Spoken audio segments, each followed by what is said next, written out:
25. The big but fallacy. Also special pleading. And but, by the way, for the viewers, since well, I think it's on the screen, you can see Yeah, it. you will see it on the screen. Yeah, the big but fallacy. I Yeah, just like the we're word not referring but. to Nicki Minaj. Oh my God. That's funny.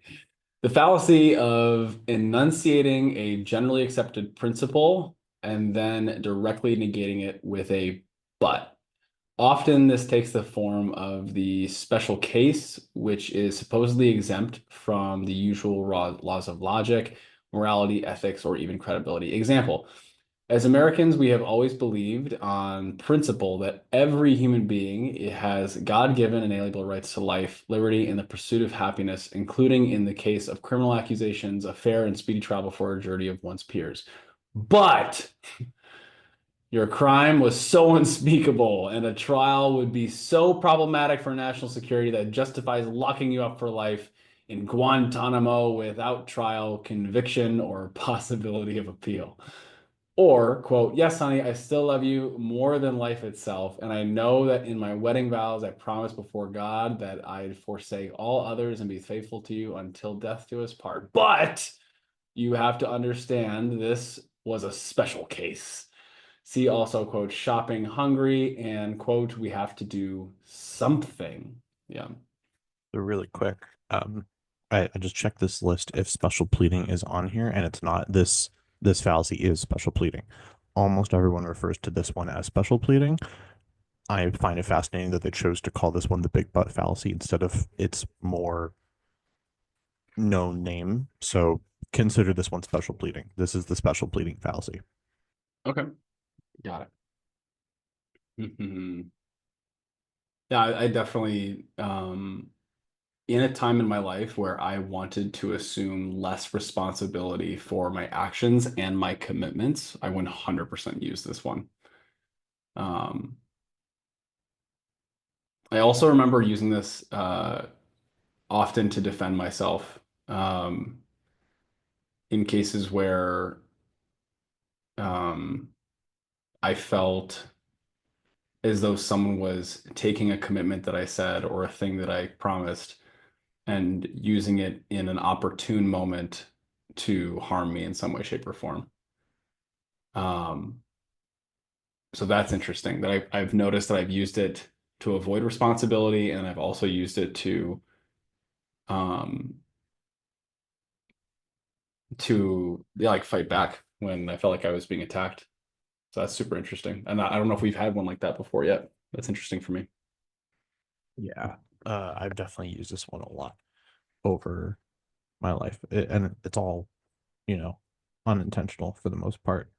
Um, let's see. I've seen this one used in uh talking about logic within like the Bible, for example, just because that's the one I've been reading. Don't worry, I'm gonna read the Quran next. I'll have a lot to say on that one. Yeah. But right now, Bible's fresh in my mind. Um, so I'm not especially picking on Christianity. Mm. I did Yeah, it it's for just Mormons when I read the Book of Mormon. Anyways, it's just at so the top of your it's at the top of your yeah, mind right now. yeah. So special pleading. Yeah, it's interesting. Like whenever I would point out things in the Bible that are either evidently not true or logically impossible. And a lot of people would use a combination of special pleading and big brain, little brain to where like, oh well, obviously the Bible must be true and a priori, so the Bible must be true. This is a special case that we just don't understand, and it's like it's special pleading to the Bible that like the Bible has to be correct. And yeah, it's just I've seen people that have read this list or parts of it, and they'll just be like, well, but the Bible is a big exempt from all of this. And I'm like, did you miss this one? Did you miss special pleading? Because that's what you're doing. No. Yeah, it's super interesting. I think this one oftentimes, especially like in my own life, like the last 6 months for sure, the last 6 to 7 months have been really about integrity for me and becoming in integrity, like being what I say I am. And I think a lot of the times, like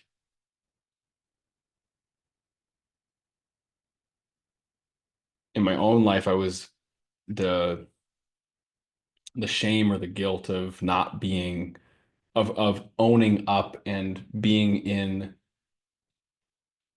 acknowledgement that I am not in integrity. I think that really made this difficult to adhere to for such a long time. But now it's like having had the experiences I've had over the last 7 months of really facing spots where, frankly, I've been full of shit, or I've not followed through my word, or I've said something and whatever. Like I've said something and not followed through on it. And I'll look at this one and I go, like, yeah, I think a lot of people use this one because they're afraid of the process of life that happens when one decides they want to live in integrity with their word. Because it's like, I think the whole point, and I think it's a good one for us to end on, actually. I think the whole point of growth, of growing, is that we are going to inevitably be wrong, or our belief systems are going to fail, or our like something's not going to work at some point, such that you can allow the experience of life to teach you how to be more firm or solid in your word or in certain principles. And I think a lot of people are really afraid of that because they're really afraid of, as kind of like what you and I talked about in the beginning of this series, of like they're really afraid of being wrong. Because they think that being wrong means some catastrophic consequence.